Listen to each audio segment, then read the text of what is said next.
BookTube. I lied to you again by the looks of it. I had said I probably will not be back until Friday.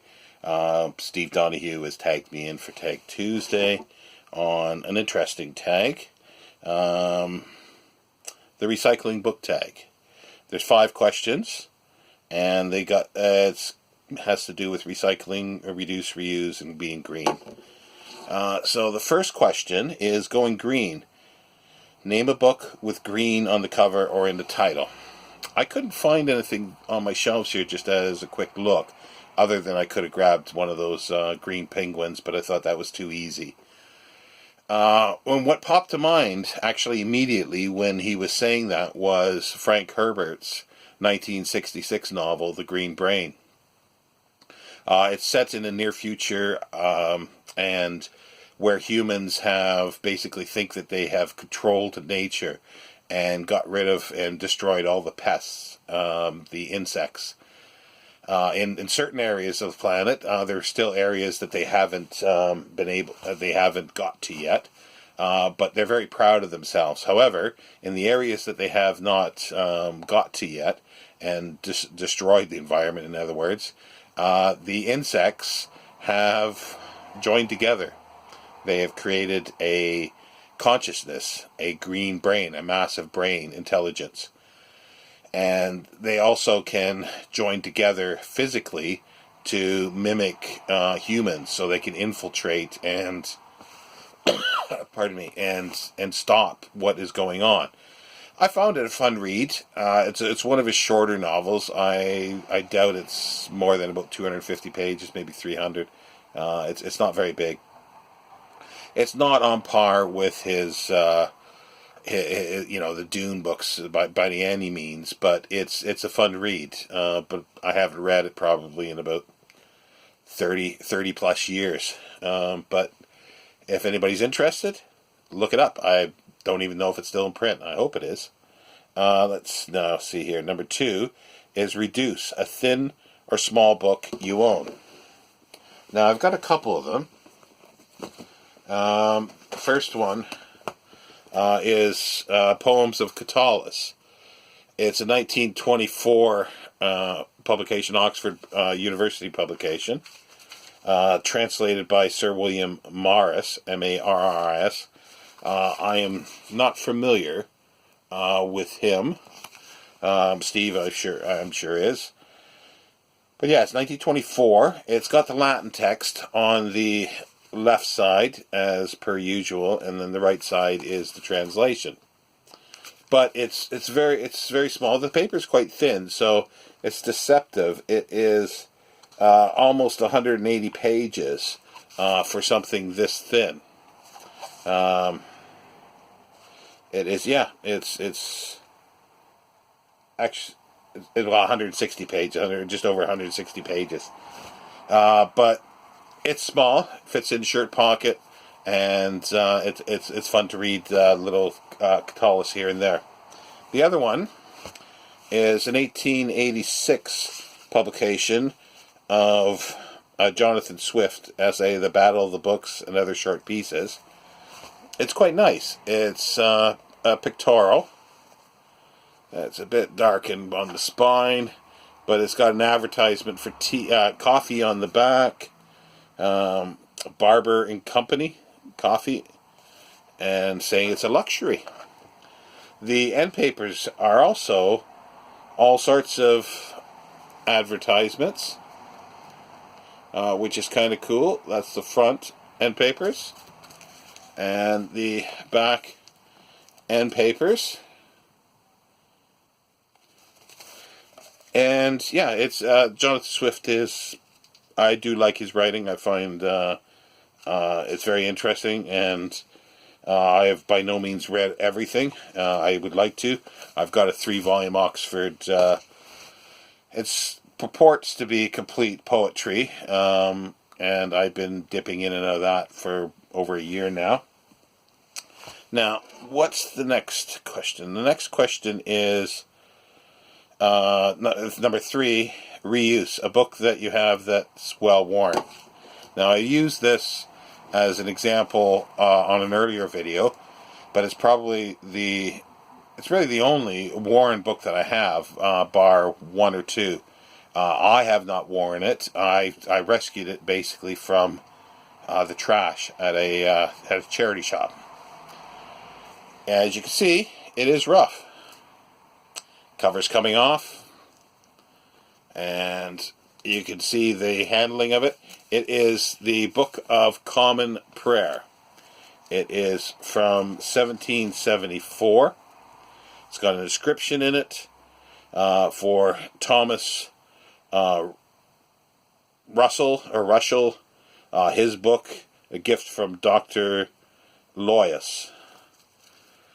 And I used it as an example for a bookworm, or an insect eating that has eaten through it. As you can see there at the top, little bugger has gone through, and there's other holes throughout.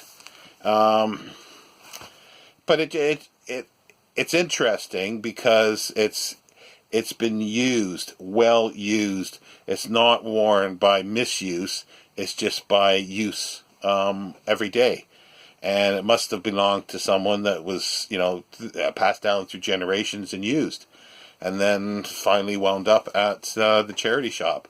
So I couldn't see it go in the trash. So I saved it. Now, let's see here. Number 4 is recycle, a book you have reread or most handled. Pardon me. A book, not that I most handle it, but it's probably a book or collection that I've read most often throughout my life, and that is the Complete Sherlock Holmes Short Stories. This is a reprint, 1970s, early 70s reprint. It's a John Murray publication. You can see it's reprinted many times. I picked this up here in the UK, pardon me, at a charity shop, and it's just beautiful. It just sits nicely. It's small. It's quite light, but it has everything. It's a bit deceiving. It's over 1,300 pages, but it's the type is fine. It's easy to read, unlike its companion volume of the novels, which the printing is horrible in it. Or especially the one that I had, which I eventually got rid of. But that's probably the one I've read the most. Now, the fifth question is, don't throw away. What is your oldest book or a book that you refuse to part with? My oldest book is a single volume from a 8-volume set, and this is the 8th volume. I've mentioned this publication before. It's The Spectator. It was done by Richard Steele and Joseph Addison in the early 1700s, starting about 1711. It went out daily, and it was just a one-page, 2,500 words, I think it is, on average. But it went out every day, and this is a collected edition from 1739. It's leather bound, still solid binding. Pages are still nice. You can still read the text. Everything is just a beautiful old book, and it has a previous owner's name that is written 1739. I'm assuming that's when either they had it or they put the year down of the publication. And it's an Amy Burroughs, yeah, it's Burroughs, 1739. And even though it is one volume out of, as I say, 8, I still cherish this. I would like to get an early set of it. It'd be nice to get something that would be closer to the date of the original publication.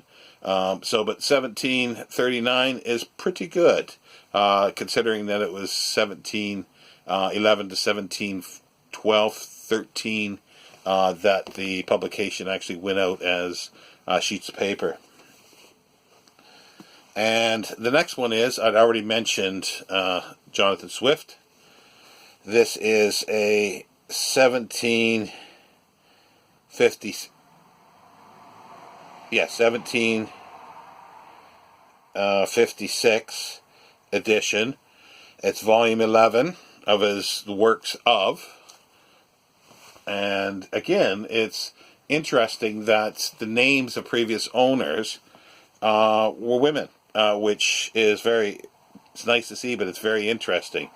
It's Mary Purcell. I believe it's Purcell in this case. You can see there. I think it's a stylized P. And it's got it's like Last Speeches and Dying Words of Ebenezer Elliston. I think it's just a lot of smaller essays, dialogues throughout. Still, again, the paper it's still very readable, and the paper is still fine. The binding is great. There is obvious wear to the edges, but it's a nice book, and these two I will never get rid of. Now, Steve also asked, that's the end of the question, Steve also asked about recycling.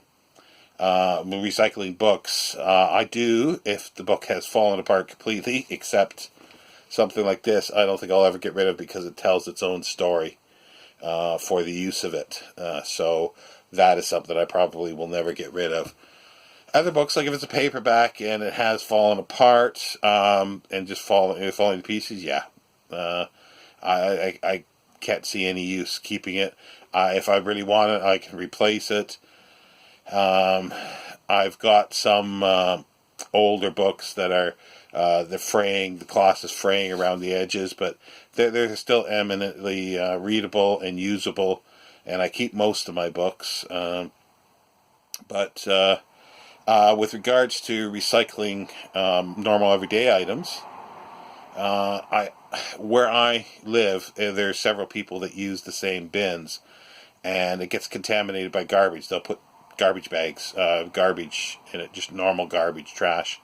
So it'll never get recycled. It'll be tossed. So that becomes very difficult for the recycling bit here, which I dislike. We've talked about this, a few of us, but it just doesn't seem to, people's views doesn't seem to change. And if the garbage bin main one is full, they just chuck it in the recycle bin. And there's a lot of things that go in the recycle bin as well that are not recyclable. So again, it's contaminated and it'll never get recycled. None of it will. With regards to recycling myself, when I can, one thing that I do find is, like, when you get letters, you get these large envelopes, and usually the one whole side is just white, blank white. And perfect use of a little piece of paper to jot some notes down on. I don't need to buy other paper or reuse it, or just, if I run out of a bookmark, I'll use that as well. I'll clip a piece off and make a bookmark out of it. Just to reuse it in that way. But I think that's about it. I don't have anybody to tag at the moment. I'm going to start doing that probably in a little while, but when I start thinking more clearly of who to tag and things like that. But for the moment, I'll end it there, and I won't say I'll see you next time, I guess is what I'll say. Take care, bye bye.